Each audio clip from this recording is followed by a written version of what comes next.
Hello guys, welcome back to this channel. In today's video, I'm going to show you how to blur video background using InShot application in Android mobile phone. Okay, let's get into it. First thing first, make sure you have installed InShot application in your Android mobile phone. And after you have installed the InShot application, you can open it and you can create new project on InShot. And here I have just created a project, so I'm going to open it.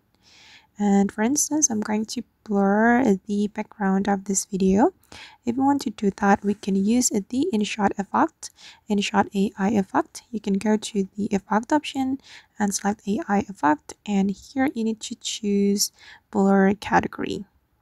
Okay, and there will be some options for you guys, and you have to choose where it says ghosts. This one. Oops, sorry. And you can customize how blurry you want it to be. You can increase the value like this, and I'm just going to make it less blur. Okay, once you're satisfied, you can click on the check mark and you can make the effect align with your video. Okay, and this is the final result, guys. As you can see that the video background has been blurred. Alright guys, and that's all the way to blur a video background using InShot in Android mobile phone. I hope this tutorial will be useful for you. Thank you so much for watching and see you in the next video.